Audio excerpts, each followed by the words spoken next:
Microfone fechado. Boa noite, meus queridos. Sejam todos muito bem-vindos ao nosso estudo das terças-feiras aqui da Casa Espírita Luz e Caridade Dom Bosco. E eu já estou aqui com a Nádia, né, que está por aqui para fazer uma prece. Seja bem-vinda, Nádia. Obrigada, Carlos. Boa noite a todos. Sejam muito bem-vindos ao nosso estudo nessa noite. Que a paz de Jesus esteja conosco, né? Olha que legal. Gente, olha só, hoje nós vamos para o nosso quarto encontro e a gente vai estudar o capítulo 3, Pequena História do Discípulo. Gente, vocês não se assustem se hoje a gente não conseguir terminar esse capítulo, porque é um capítulo um pouquinho longo e nós aqui não temos pressa, né, gente? Não é ESD. Então, ESD é estudo sistematizado da doutrina espírita, né? Essa é igual no colégio. Tem que ter presença, tem que ter horário certinho, né? O nosso não aqui. O nosso a gente vai curtindo, se não der para terminar, a gente termina no nosso outro encontro. E eu vou aproveitar aqui, deixa eu trazer o nosso povo, vamos mudar a nossa tela aqui, só um pouquinho, vamos fazer assim, vamos trazer a Luciana e a Deia que está estreando hoje conosco, sejam muito bem-vindas. Obrigada, Carlos, obrigada, Nádia. Boa noite. Que nós possamos fazer um estudo bem centrados, né, na sua essência, né, e que seja bem-vinda, Deia, e que Deus abençoe até o nosso término do estudo. Olá, gente, boa noite, obrigada boa noite. pela recepção, esperamos poder contribuir, né, pelo menos com a prece final, e que todos possam aproveitar bastante esse encontro, aproveitar a presença dos bons espíritos para se reenergizar e reenergizar todo o seu lar. Obrigada. Que assim seja, né? A Deia é uma pessoa modesta, né? Tem duas coisas que ela está escondendo. A primeira, ela é do grupo de estudo do EVJ, sabe mais do que nós todos juntos. E a segunda, faz a melhor lasanha do EVJ. Então, só para vocês saberem. Né? Até trouxe uma quentinha para nós da lasanha da Deia. Olha só, muito legal, muito bom estar com vocês aqui. Vamos dar uma boa noite para esse povo que já chegou aqui, a nossa querida Zilma, a Beatriz Silva, a Carolzinha Trevisan, a família Trevisan, né? O Trevisan também, olha que bacana, né? A família Trevisan participando sempre, né? E a pronúncias aqui em italiano, né? Buonanotte a tutti. O meu italiano eu só sei alguns palavrões, infelizmente, gente. Então não vou nem falar nada, né? Porque eu vou passar vergonha sozinho aqui.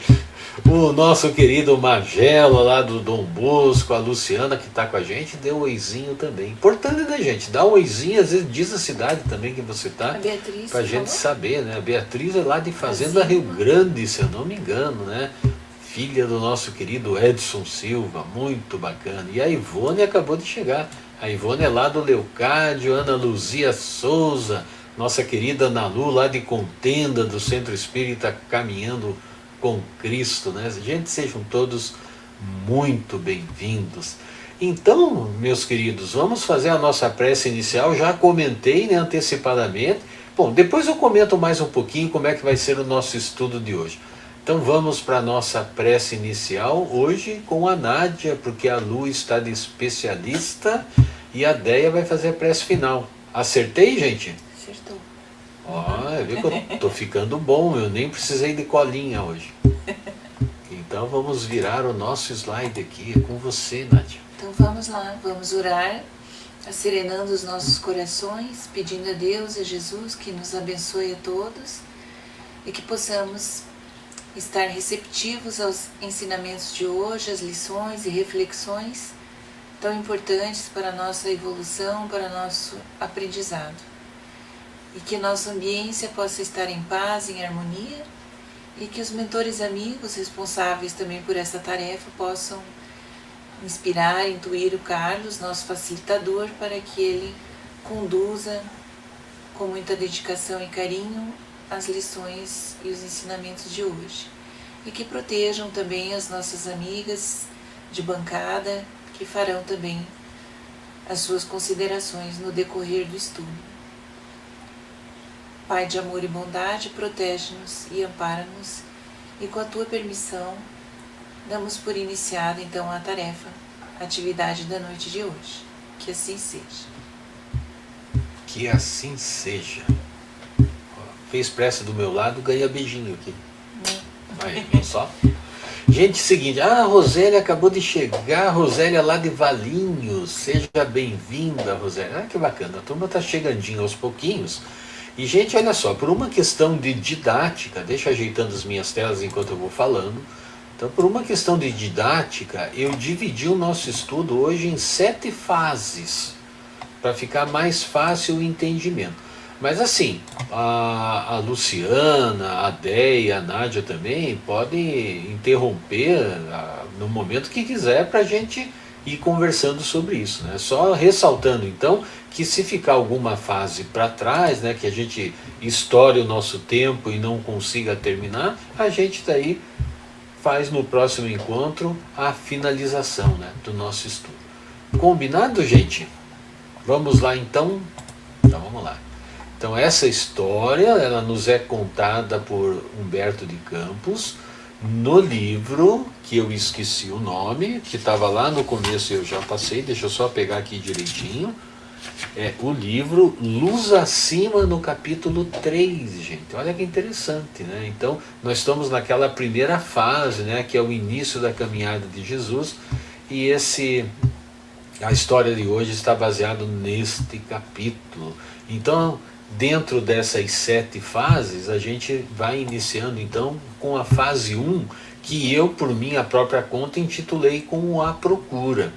E nos diz Humberto de Campos que quando o mestre visitou o discípulo pela primeira vez, ele observou o discípulo, né, atentamente. Olha o que ele diz lá: viu-o absorto na procura da sabedoria. Os primeiros passos, né, procurando entendimento, às vezes até decidindo qual doutrina seguir. E diante dessa postura do discípulo, o querido mestre disse o seguinte: abençoado seja o filho do conhecimento superior. E aqui, gente, muitos de nós eu acho que já passamos, né, por essa fase. Talvez todos, né, já passamos por essa fase, né? Outros ainda buscam, porque a cada um o seu tempo de descoberta, né? Então, cada um tem o seu tempo, né? Mas eu acredito que a humanidade, de um modo geral, ela já tem bastante conhecimento daquela verdade, né, com V maiúsculo. E o mestre experiente entregou-o aos cuidados dos seus prepostos e ele seguiu adiante. E aí, vamos para a fase 2, o encontro. Lu Carlos. Diga, Lu. Posso falar um pouquinho? Pode falar. Então, você falando dessa forma aí inicialmente, né? A questão que estava absorto na sabedoria, né? No conhecer, né? Então, eu percebi que o Gerson Simões, ele dá uma sequência, né? Ele dá uma sequência do que nós trabalhamos a semana passada, né? Que foi a asa do conhecimento e a asa da sabedoria ligada ao conhecimento e também a asa do sentimento, né? O que ele vai aprofundar um pouco hoje. Eu achei interessante essa ligação dele colocar já em seguida do que nós havíamos conversado, né? Então, como se fosse um roteiro mesmo de Jesus, né? Eu achei interessante, queria colocar isso para vocês. Nossa, Lu, mas olha, bacana. Foi muito bem lembrado isso, né? Por isso que é bom a gente estudar em grupo, né? Olha só, essas pequenas percepções, às vezes, que cada um tem, como contribui, né, para o nosso entendimento. Maravilha. Né? Eu não tinha parado para pensar nesse sentido, né, de que ele também procurou dar uma certa sequência, mas... Um certo roteiro. Né? Legal, por isso que eu gosto de estar rodeado de pessoas que conhecem mais do que eu, porque eu vou aprendendo com esse povo lindo aqui, é muito bacana. Vamos adiante então. Eu estou mandando eu parar de bater na mesa, eu estou com esse costume de fazer código Morse, ó, gente. Olha como é que é medonho, ó. Não é Às vezes sai no medonho? áudio lá. Meu Deus, eu já vi palestrante fazer isso. É palestra por código Morse. Agora, né? A língua, né? Às vezes fere a gente também, né? Então, bom, vamos lá. Eu ia usar um ditado, mas não vou usar o ditado da minha avó, que vai ficar chato aqui. Continue. Mas vamos então, meus queridos, para a fase 2, que seria o encontro, por assim dizer, né? E o mestre voltou então a rever o querido discípulo, né? E percebeu uma evolução do seu tutelado, olha só.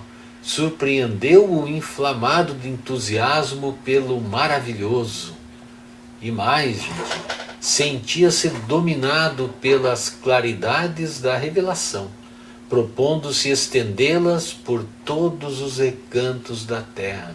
Gente, ele queria ganhar o mundo para o Senhor Supremo, é aquele despertar, né, que diz Humberto de Campos. E ele não parava por aí, ele seguiu ainda, multiplicava promessas de sacrifício pessoal e interpretava teoricamente a salvação por absoluto serviço de esperança contemplativa.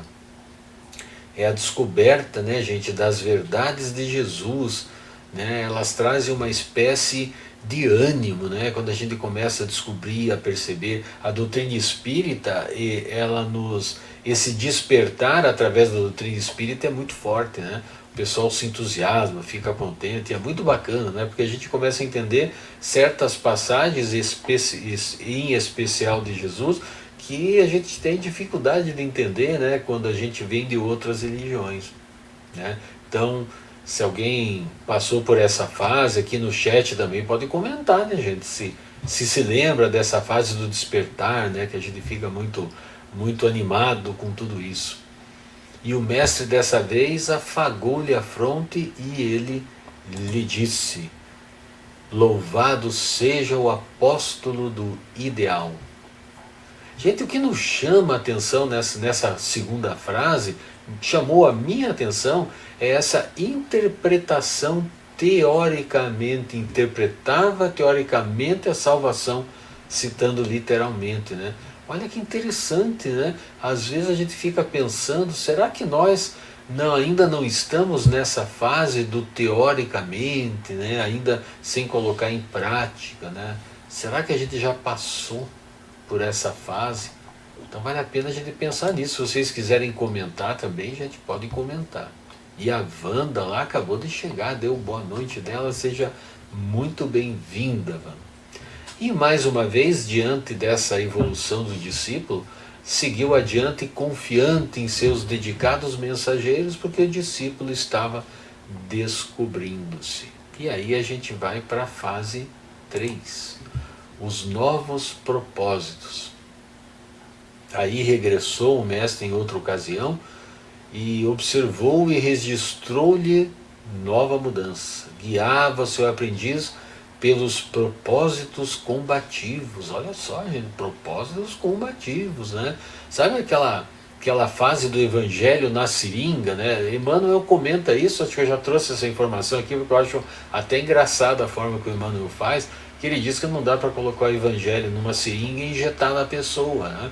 Mas tem gente que entra nessa fase, né? Que quer que todo mundo aprenda, né? E acaba usando a verdade como espada, né? O chicote como sabedoria. E a gente vai ver aqui o comportamento do discípulo, como é que ficou nessa fase 3.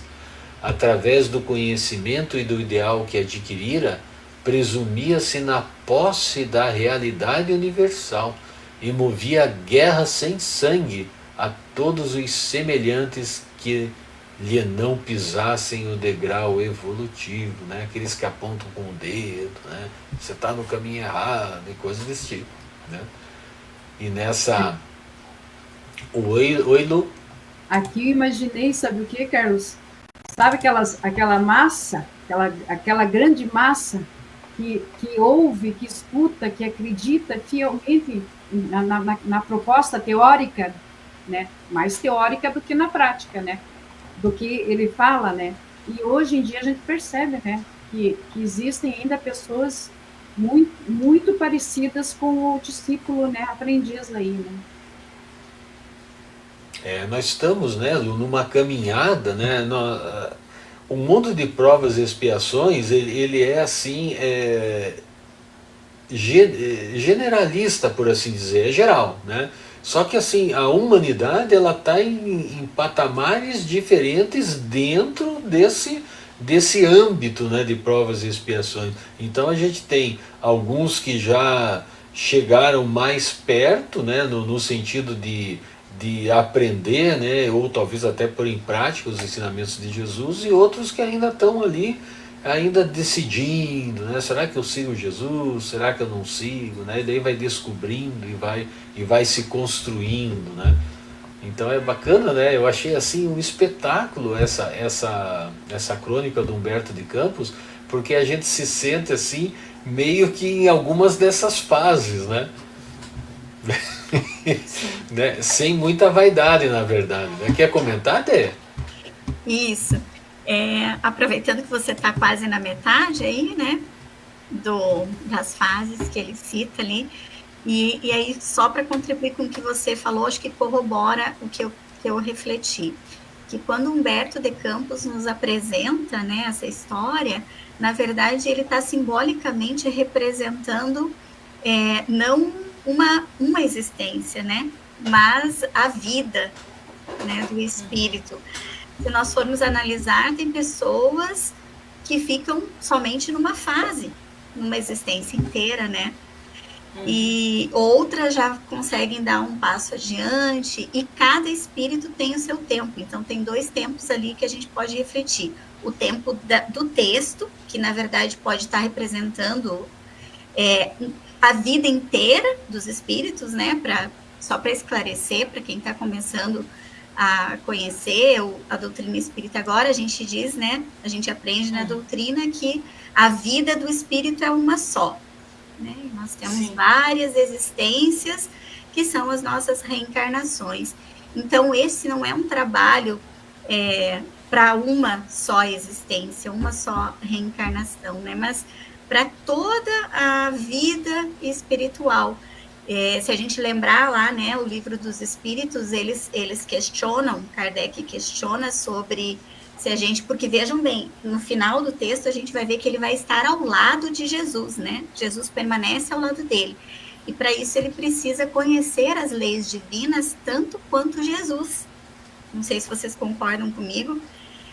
E aí lá no Livro dos Espíritos tem uma questão onde os nossos amigos superiores nos esclarecem que para nós chegarmos a esse entendimento das leis divinas, uma única existência não basta, né? Então, acho que essa minha reflexão vai ao encontro do que disse o Carlos, né? Cada um de nós está numa fase dessas, num tempo desses, e muitas vezes a gente está um pouco em cada um.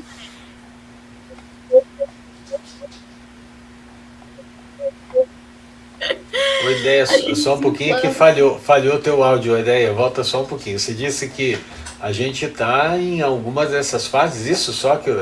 Muitas vezes nós podemos estar transitando entre uma e outra, ou em alguns momentos a gente retorna, né? Porque às vezes a gente quer combater sim, né? Às vezes a gente não tem paciência, não tem a compreensão devida e até o respeito devido com os outros irmãos, e quer sim, né, defender os princípios da doutrina, enfim, e Jesus, e aí a gente fica nessa, um pouco a gente dá um passinho para frente, né, 2 para frente, 1 para trás, mas vamos indo.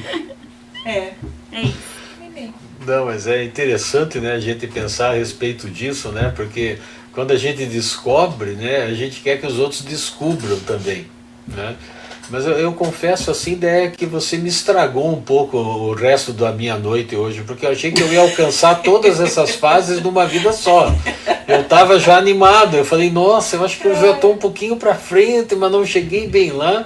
Ansiedade. Mas, poxa vida, eu vou ter que ter outras existências, então ninguém merece. Muitas, né? Mas tudo bem, a gente se vê no EVJ no que vem. Ai, a ideia, muito legal. Agora, falando francamente mesmo, eu até não tinha pensado nesse detalhe das existências, olha só, né? Porque a gente faz uma... É como assim se o mestre, né, foi passando pelo discípulo, mas eu não parei para pensar que de repente esse foi passando, né, porque ele fala lá na frente em anos. A gente vai chegar ali nos comentários que são interessantes, como ele vai conectando, né, uma coisa com outra, mas eu concordo com você, sabe, ideia. Eu acho que a gente, no nosso tempo, a gente demora muito, né? Porque assim, o tempo espiritual é pelo avanço moral, né? Não é pela rotação do planeta, né? E na rotação do planeta a gente pensa assim, nossa, tem 2000 anos que Jesus esteve aqui, a gente não consegue ainda amar ao próximo como a si mesmo, né? Parece que dá até uma decepção, mas é que a conquista moral ela é demorada, né? Bom se a gente tivesse em Júpiter, lá o dia tem 16 horas, né? Então lá é mais rápido, né? Então não ia demorar tanto. Então você vê que a gente vai mudando o ponto de vista, vai entendendo, vai compreendendo, né? O que é esse avanço moral, né? Muito legal. Você percebe, né, Carlos, que como ele inicia, que o aprendiz está absorto, né, envolvidos nos estudos ali, nos textos sagrados, né? Mesmo absorto, nós podemos, vamos dizer assim, que ninguém perde nada, porque tudo é experiência que se passa. Mas, assim, coloca a reencarnação em risco, se prendendo muito na teoria, né? E daí não consegue ultrapassar fazer essa ligação, e as duas asas têm que bater juntos para voar para Deus, né? Para as verdades divinas, né? E você comentou que ele inicia esse capítulo falando que o discípulo estava absorto, né? E antes disso, onde é que o discípulo estava, né? Então, quanta coisa estava para falar, né? Talvez estivesse lá naquele mundo primitivo ainda, né? Sem ter nem a compreensão da divindade ainda, né? Então... Mas eu entendi que ele estava absorto, mas em busca de uma sabedoria, em busca de entender, né? Alguma coisa. Eu entendi assim, sabe? Já teve esse despertar, né? Mas ele estava buscando alguma coisa que talvez aí no decorrer ele sentiu que era aquela verdade, né? Quando Jesus chegou mais perto, né? Olha que bacana, né? Vamos adiante então. Quer comentar mais alguma coisa, Lu? Ideia? Não? Então vamos lá. Quem chegou aqui, a nossa querida Helenusa. E a Clara também. Helenusa lá do Caminhando com Cristo. Helenusa manda um beijão pro Roberto, pra Laís, para aquele povo lindo lá de Contenda. Muito legal. Vamos mudar a nossa telinha aqui novamente. Vamos continuar. Vamos lá. Vamos ver qual que é a sequência da fase 3. Vamos ler a fase 3 de novo, olha lá.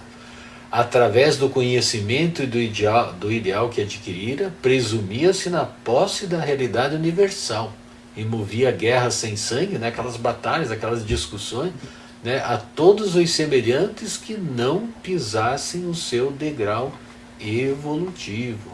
Deixa eu ver se tem mais alguma informação aqui. Tá? E vamos ver o comportamento do discípulo, gente, olha só. Virou? Não virou. Virou só aqui. Aqui a gente vai lendo o nosso livro, para não ficar lendo muito slide. Então vamos lá. Aqui diz o comportamento do discípulo. Gravava dísticos incendiários. Gente, fui lá no dicionário ver o que é dístico. É uma estrofe mínima. A gente poderia até traduzir isso como uma bravata. Olha só, eu cantei que a Laís estava aqui por perto lá de Contenda e ela acabou de dar um oizinho lá, viu que bacana? Bem-vinda, Laís querida. Então lá gravava bravatas, né, dísticos incendiários, a fim de purificar os círculos da crença religiosa. Acusava, julgava e punia sem comiseração. Alimentava a estranha volúpia de enfileirar adversários novos. Pretendia destruir e renovar tudo. Neste mistério, desconhecia o respeito ao próximo, fazia tábua rasa das mais comezinhas regras de educação, assumindo graves responsabilidades para o futuro. Olha como é que é, né? Aquela ideia de usar a verdade como espada, né, gente? Olha só. E diante do comportamento do discípulo, o compassivo mestre, reconhecendo-lhe a sinceridade cristalina, acariciou-lhe as mãos inquietas e ele enunciou: amparado seja o defensor da verdade. Olha que interessante, né? Como o mestre, né, era uma pessoa amável, né? Como ele percebia a evolução daquele espírito, mesmo notando, né, a dificuldade dele de entendimento ainda, né, de compreensão da verdade. Tanto que ele fala aqui verdade com letra minúscula, né? Olha que legal. Vamos mais uma fase, gente, fase 4, repartindo conhecimentos. Lembrando, gente, que eu que dei nome, tá, para as fases. Se vocês acharem o nome melhor, vocês podem alterar aí, colocar do ladinho no livro, porque eu acho que é só para a gente fazer aquela divisão.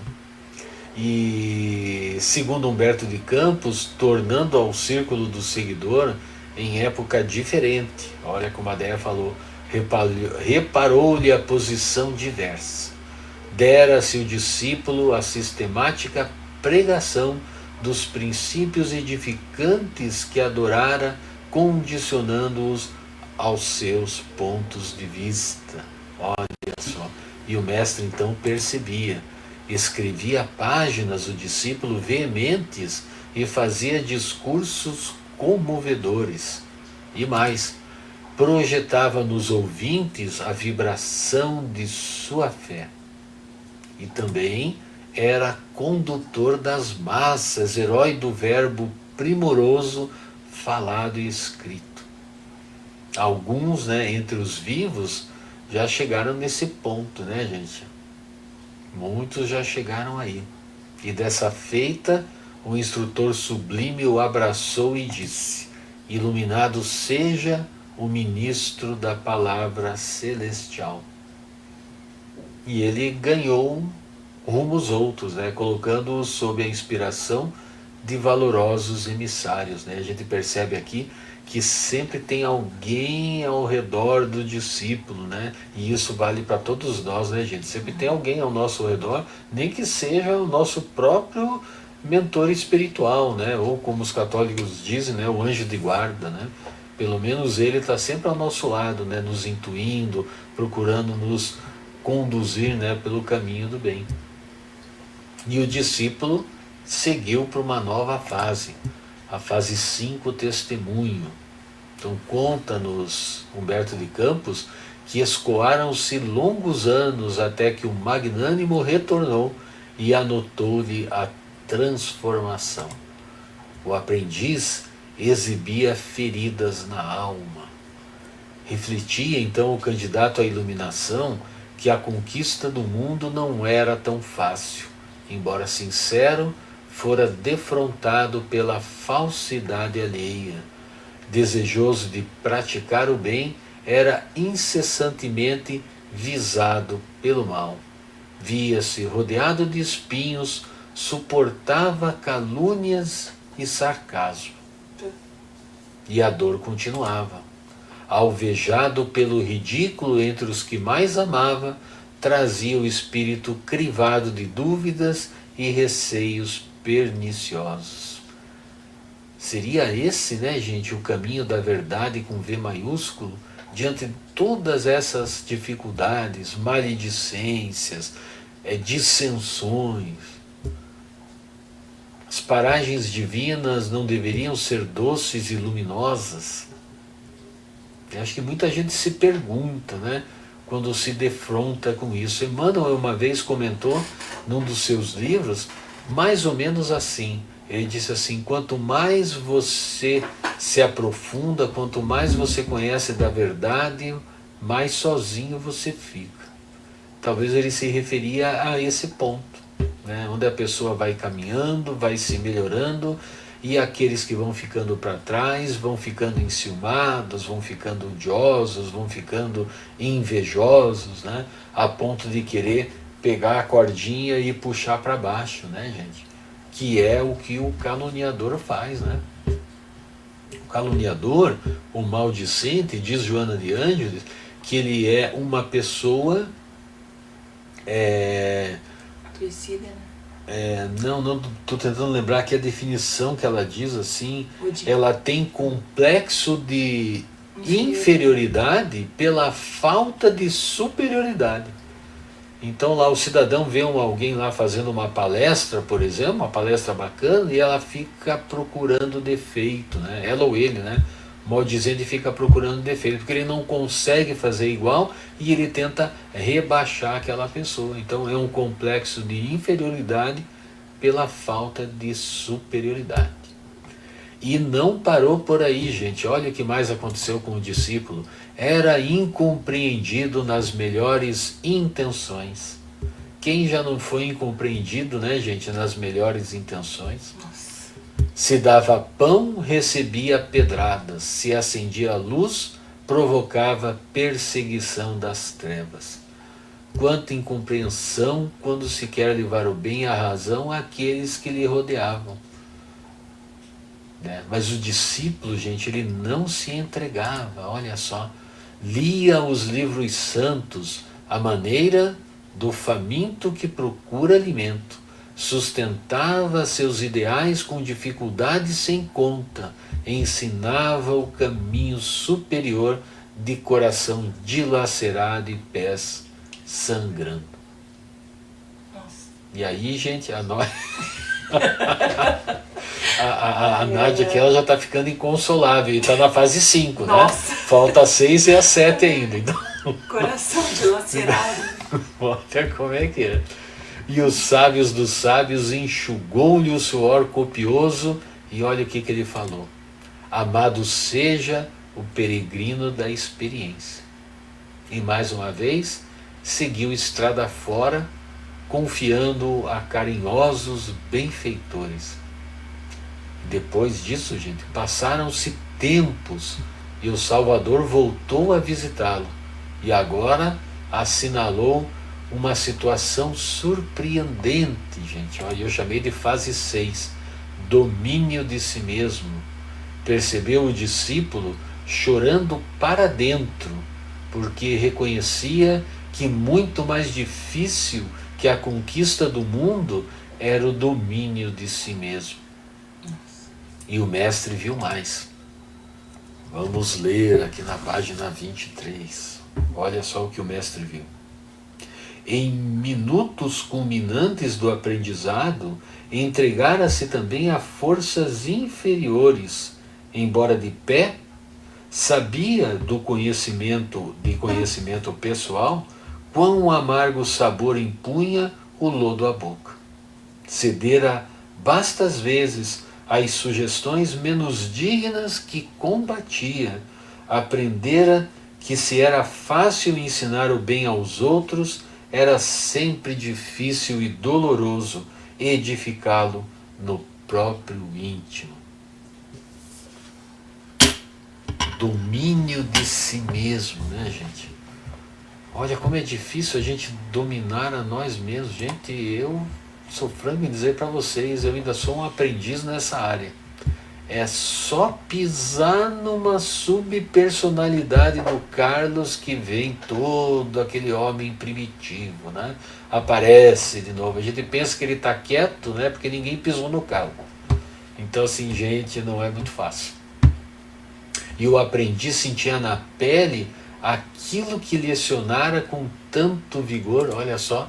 Ele que condenara a vaidade e o egoísmo, a volúpia e o orgulho, verificava que não havia desalojado tais monstros de sua alma.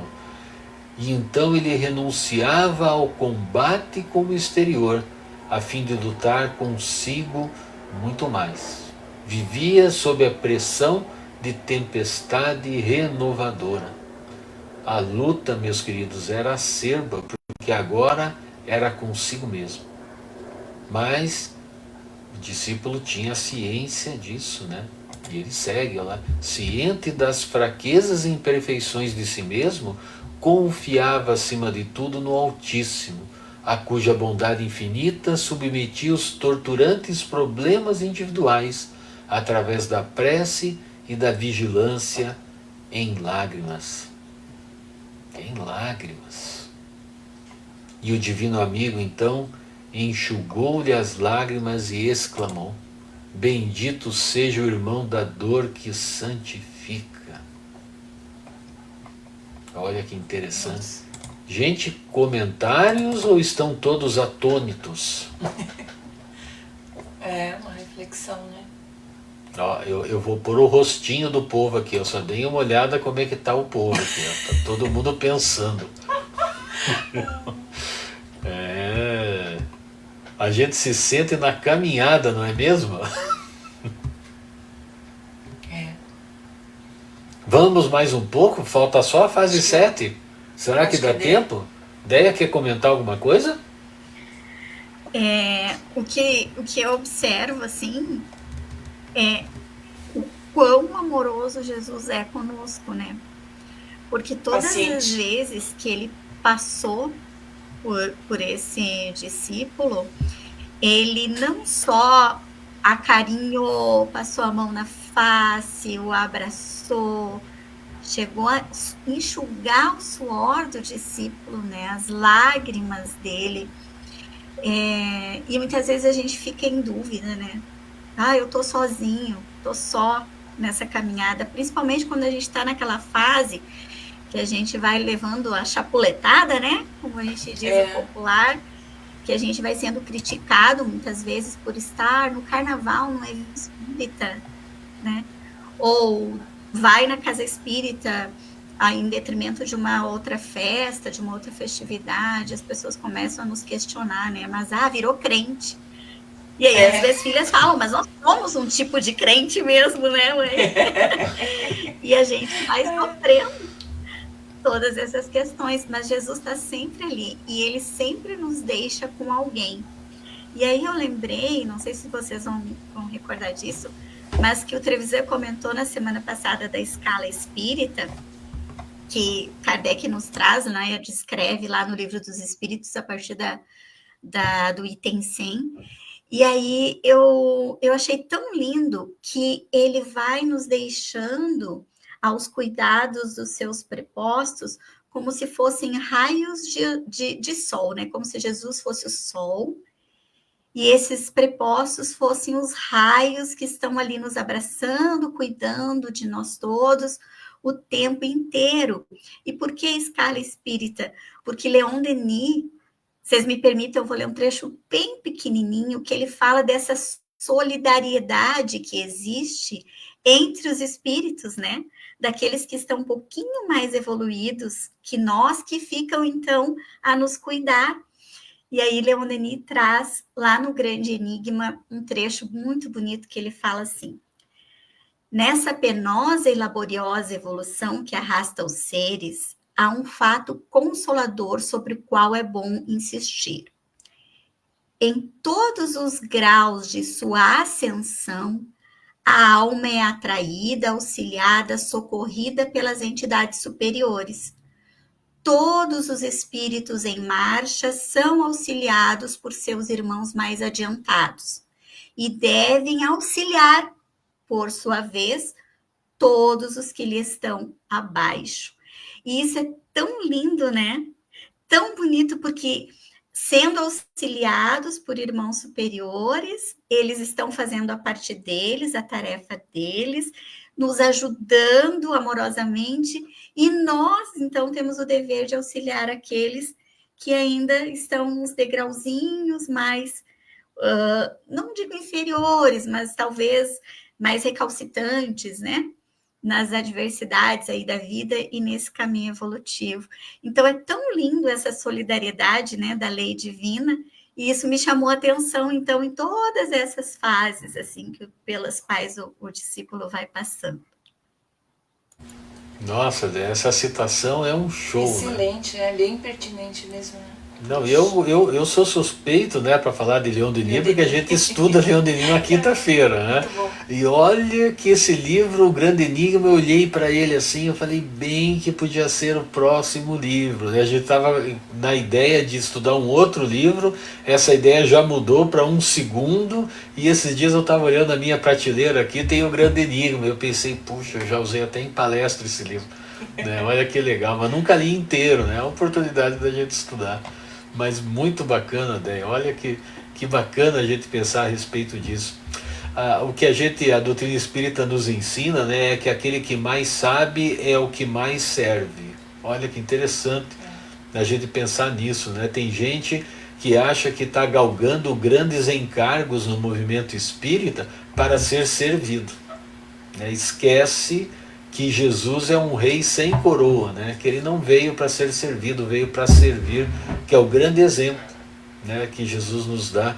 E a gente precisa tomar cuidado com os encargos do movimento espírita, porque a gente ainda tem aqueles resquícios da fase 4, né, de vaidades, da fase 5, né, vaidades, orgulho, né, olha para dentro e vê assim, ainda tem isso. A Nádia está me cutucando aqui porque ela tem uma reunião isso, agora, neste exato momento. Preciso pedir licença a vocês para sair, mas desejo que o estudo continue maravilhoso e que o coração partido de ter que sair. Mas um beijão e até a próxima, tá bom? Beijo. Até, porque Deus abençoe a reunião, Nádia. Ó, o fone. Derrubei o fone. E o bom é que agora eu vou ficar com 2 fones de ouvido, olha que beleza. Agora eu vou ficar com audição externa.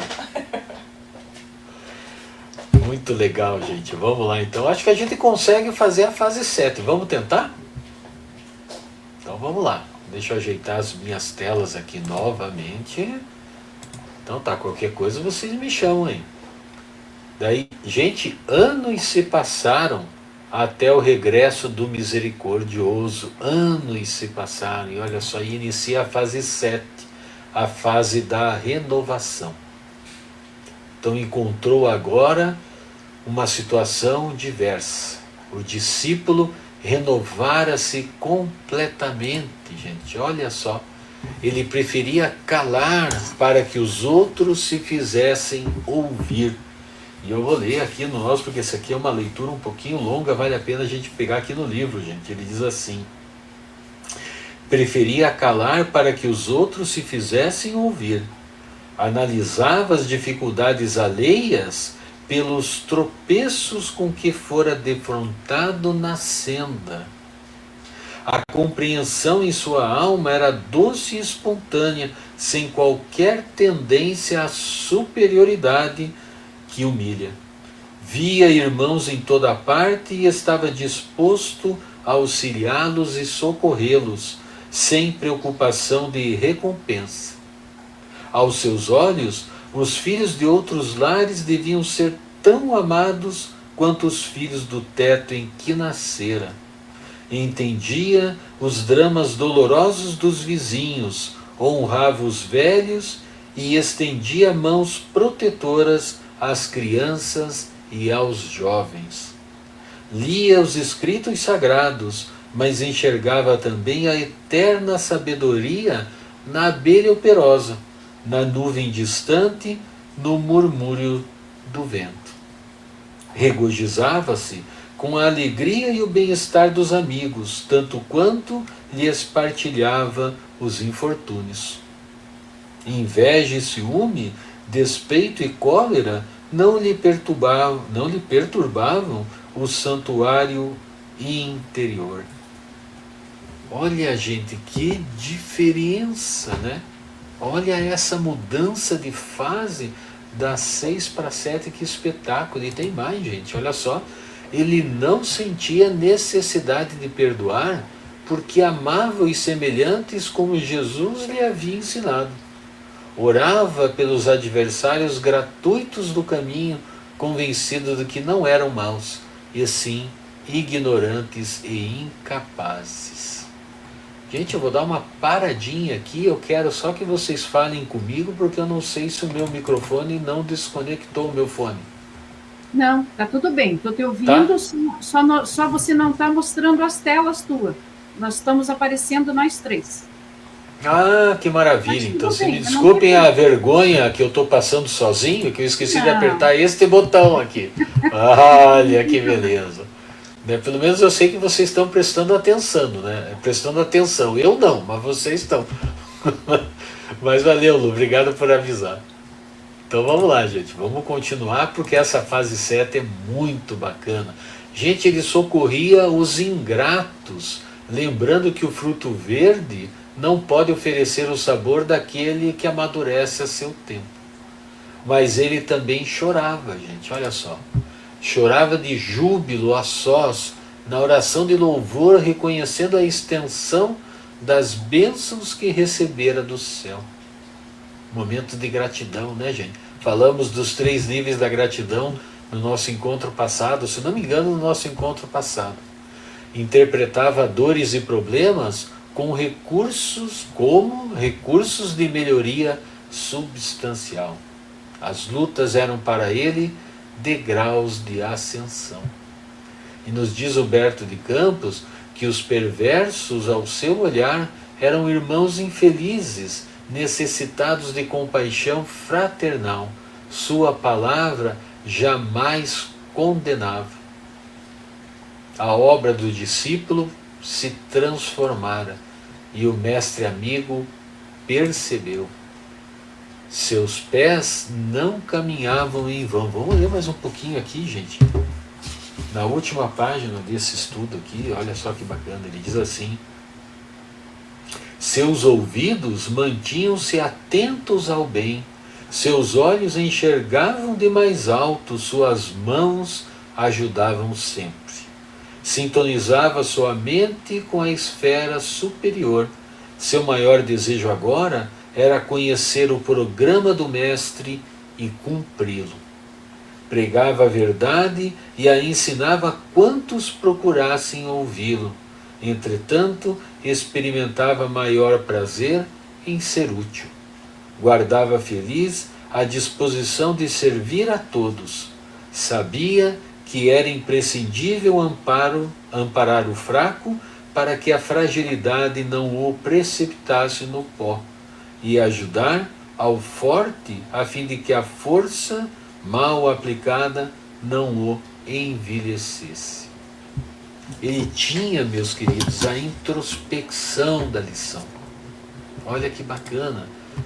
E ele conservava o conhecimento, o ideal, o entusiasmo, a combatividade, mas não aquela combatividade da guerra sem sangue, né? A combatividade em favor do bem.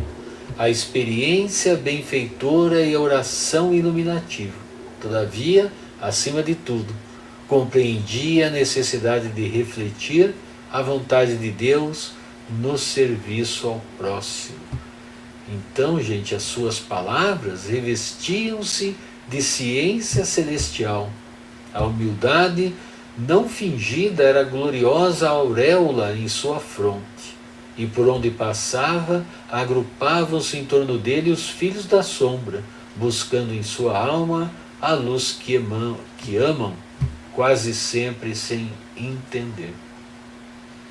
E o nosso querido Humberto de Campos anota: o Senhor, encontrando em semelhante estado, estreitou-o nos braços de coração a coração, proclamando: bem-aventurado o servo fiel que busca a divina vontade de nosso Pai. E desde então passou a habitar com o discípulo para sempre. Gente, eu confesso que esse final eu quase chorei, juro para vocês. Gente, a minha vontade era de estar no lugar desse discípulo, mas o caminho ainda é longo. Deia, você não precisava ter dito aquilo. Você podia simplesmente ter dito assim: ó, Carlos, aguenta aí que você já chega lá.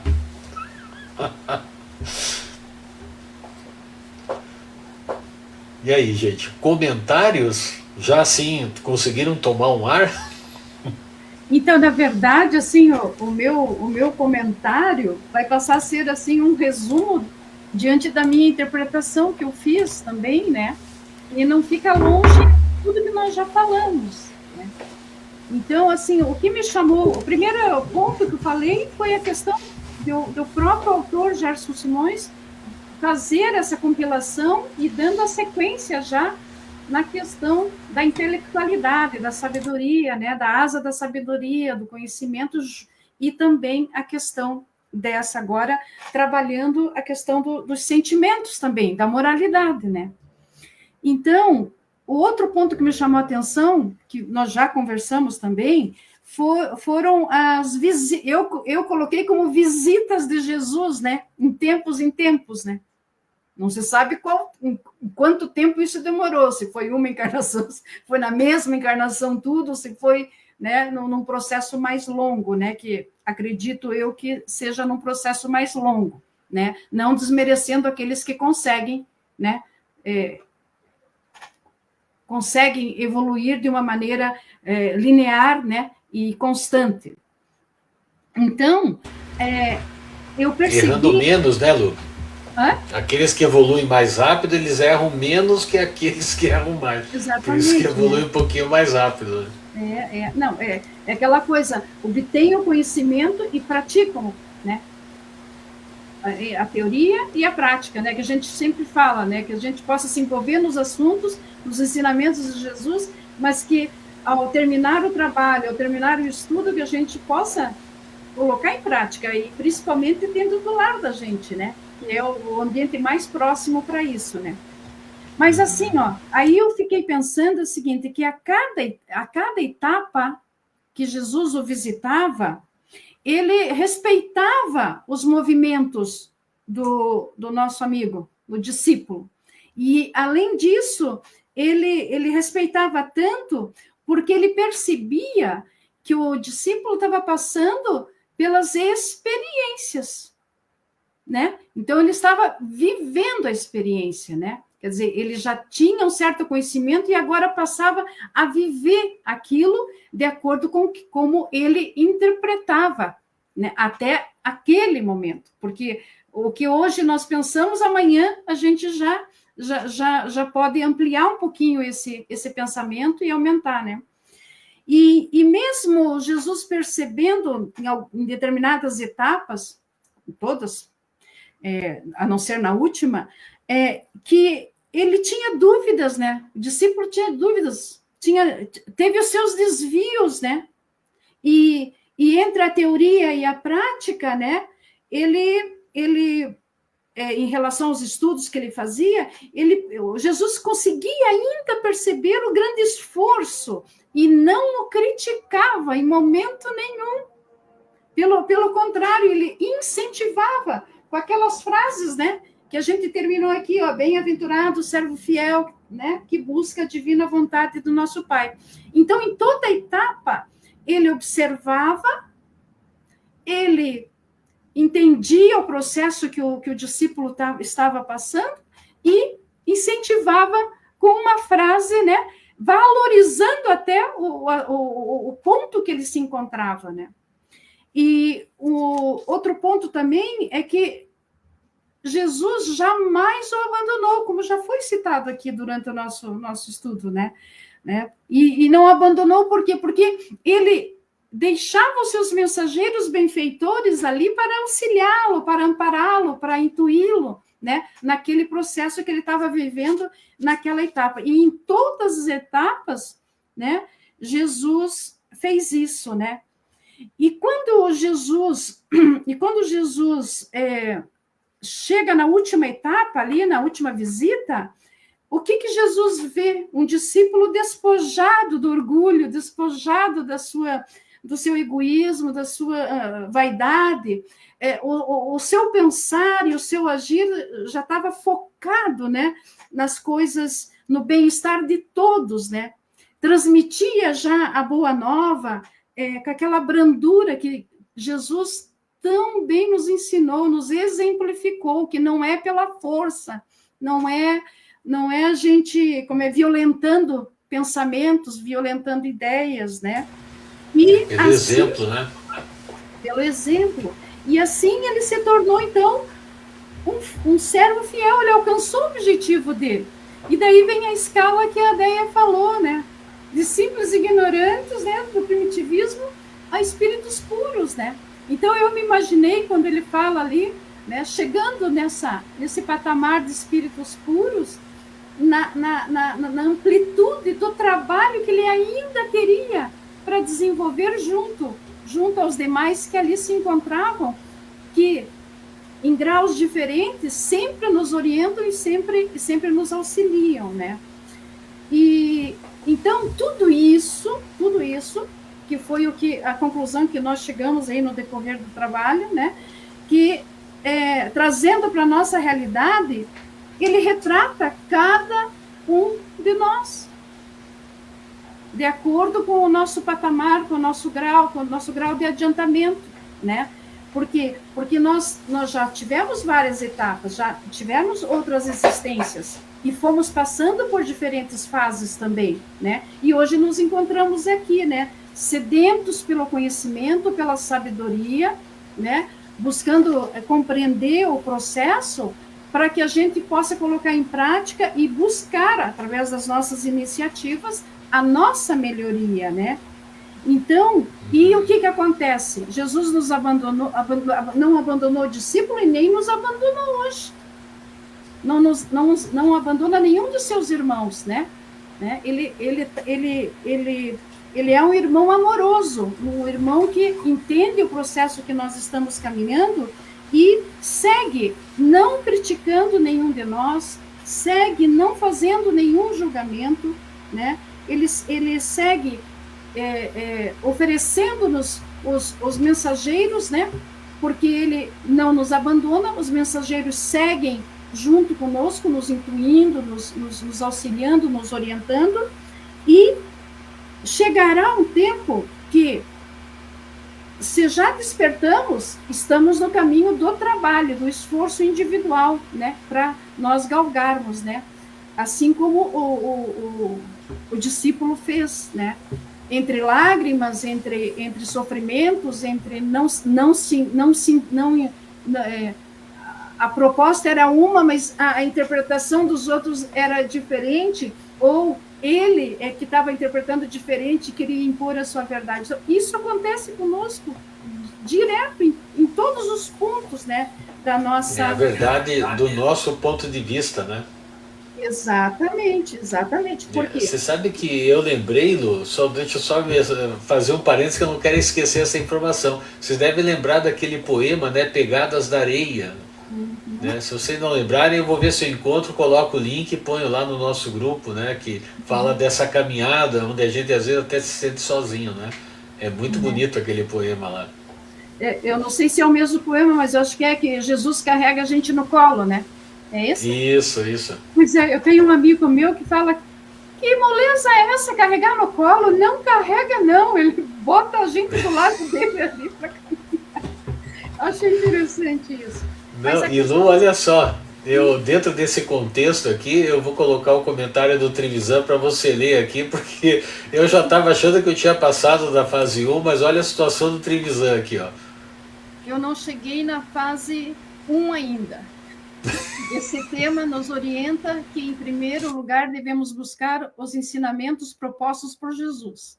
Para isso, devemos buscar a nossa transformação através do autoconhecimento e edificar aprendizado em nosso íntimo, para posteriormente colocarmos em prática em nosso dia a dia. Só podemos dar aquilo que temos. Exatamente.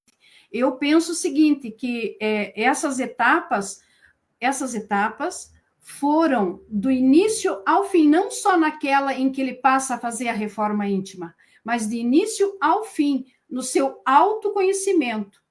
Tá? O que eu sei, como que eu estou externando esse saber, né? Que tipo de argumentos eu estou utilizando? E a gente vê uma ascensão progressiva no discípulo.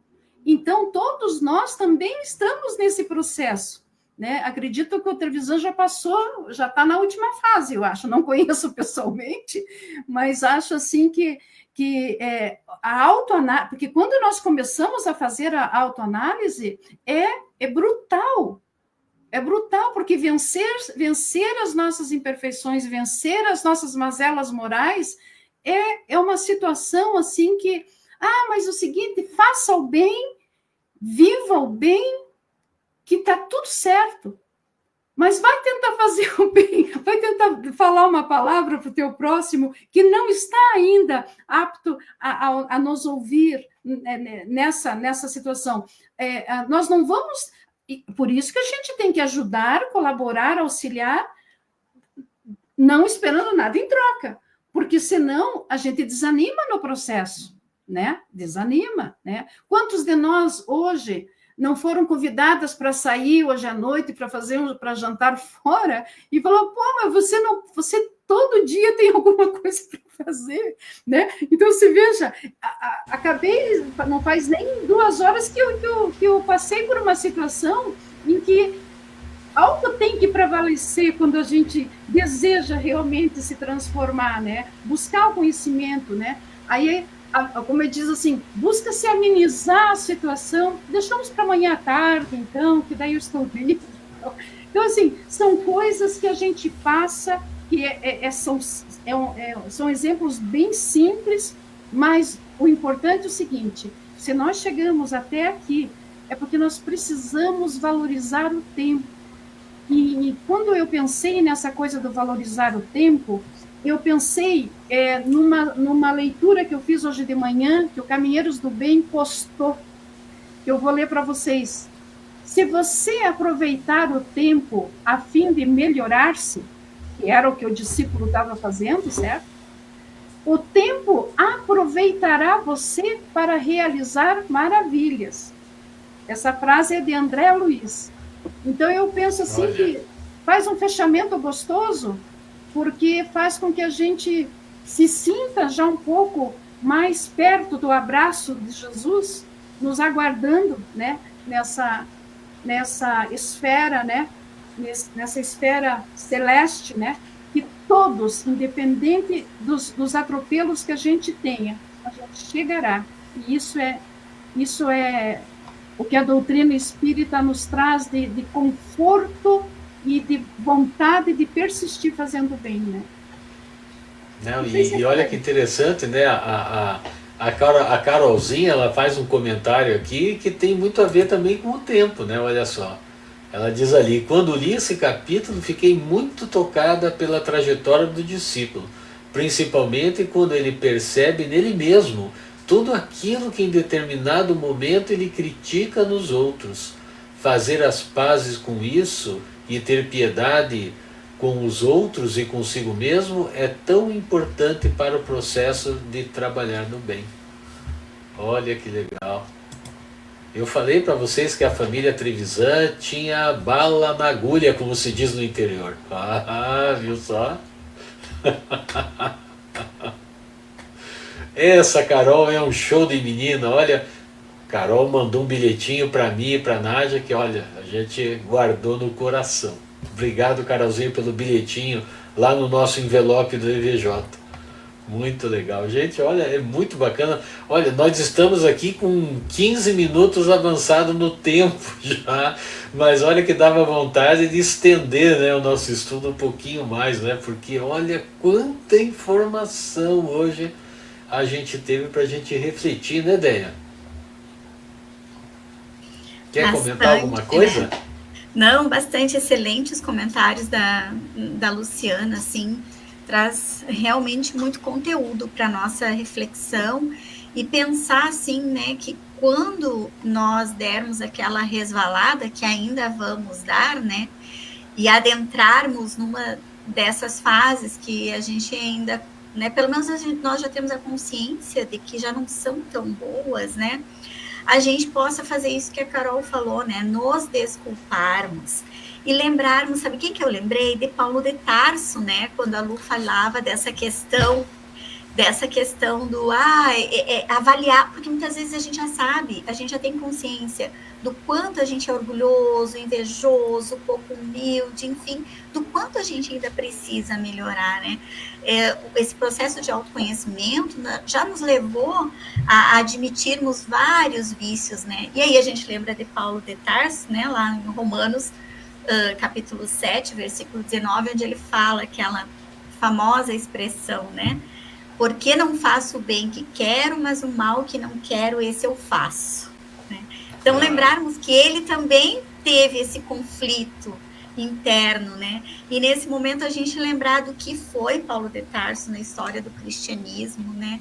Para nós, enfim, e que a gente um dia, sim, Carlos, acalma teu coração aí, você vai chegar lá, assim. Tem até uma música que diz assim, né?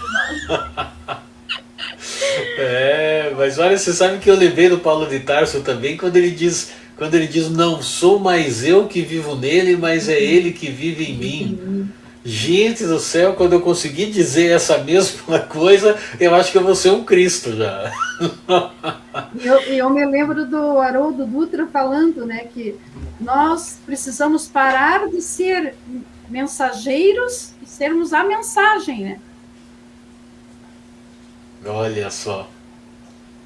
Gente, olha, o nosso estudo de hoje está muito legal. Tem bastante coisa para a gente colocar no WhatsApp também. Tem até a música Acalma o Teu Coração, que o nosso querido Fábio Fontes, né, canta lá no EVJ. Gente, o EVJ acabou semana passada, por isso que eu estou fazendo tanta menção, né, o Encontro Espírita Vivendo com Jesus, né? Ele ocorre durante o Carnaval. Assim, eu só estou assim, ó, ouvindo. Ó. Gente, é uma experiência. A Deia, eu tenho 3 anos de EVJ, a Deia tem quantos, Deia? Já tem uns 12? Não, uns 5, 6 por aí. Eu achei que você já era veterana de EVJ. Gente, é um espetáculo, é uma experiência sensacional a gente estar juntinho dos jovens, né, e vivendo com Jesus essa experiência. Gente, é muito legal. Meus queridos, olha só, o chat hoje ficou quase paralisado, eu acho que muita reflexão.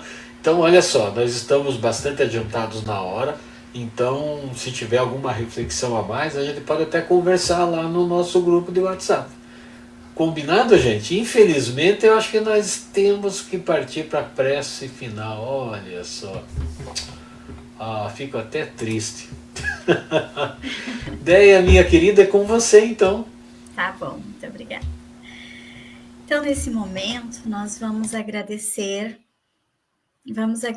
imensamente a esses amigos que estiveram conosco durante essa semana, inspirando as reflexões da Luciana e de todos nós, que estiveram nos impulsionando para não só adquirirmos esses conhecimentos, mas já podermos passar um pouquinho de fase, nos encorajando, né? Para que esse processo evolutivo ocorra e nós possamos praticar todas essas lições cada vez mais no nosso dia a dia. Que toda essa energia positiva, todo esse carinho que recebemos do plano espiritual possa encher os nossos lares durante toda essa semana, que nós possamos nos sentir fortificados, abençoados e encorajados a seguir sempre em frente, mesmo que algumas vezes tenhamos aqueles tropeços, mas que sempre estejamos encorajados a nos reerguermos e continuarmos. Obrigada, Jesus, por toda a tua presença em nossas vidas. E que possamos estar novamente juntos na próxima semana. Que assim seja. Que assim seja, Deia. Já pode se despedir então, amiga. Então, beijinho a todos. Muito obrigada pela oportunidade. Desculpa aí se acabei falando demais. Mas muito grata mesmo pela oportunidade do trabalho, que é o que nos engrandece, que nos ajuda, né, nessa jornada aí evolutiva. Beijo para todos no coração. A gente é que agradece, Deia. Muito legal ter a tua participação conosco e da família toda também, né? Olha que bacana. Lu, querida. A minha gratidão, como sempre, né, de você promover esses cursos, né? Porque, na verdade, a gente necessita para que, nesse caminhar nosso, nessa peregrinação nossa, nós possamos realmente ter força, termos coragem né? E esses estudos, esse companheirismo nosso, agora com a nossa querida Déia aí presente, que nos trouxe contribuições maravilhosas, faz com que a gente persista. Sejamos humildes nas nossas participações, mas na certeza que se acrescentou para nós, já é importante. Mas se acrescentou para mais gente, um só que seja também, já é muito legal. E essa confraternização nossa é fantástica, né? Eu me sinto quase que abraçada por Jesus já. Não, e lembrando que a gente estudando junto, a gente também faz o bem, né? Faz o bem para nós, faz o bem para os outros. Muito legal. Gente, olha, eu estou aguardando que os amigos se inscrevam para me ajudar a facilitar esses capítulos. São muitos capítulos, gente. Vão lá escolhendo os capítulos que vocês gostariam de facilitar, de chegar aqui com a gente na bancada e conversar. Ok? Vamos trabalhando isso, vamos perdendo a timidez. Olha, gente, é um prazer enorme estar aqui com vocês. Eu agradeço de coração pela Lu hoje ter se candidatado a especialista, pela Déia estar com a gente. Na verdade, todos nós, né, contribuímos sempre, a gente faz a brincadeira do especialista, mas todos nós nos divertimos, né, a Nádia também. O meu beijo, meu abraço bem apertado, gente, e até terça que vem. Tchau, tchau.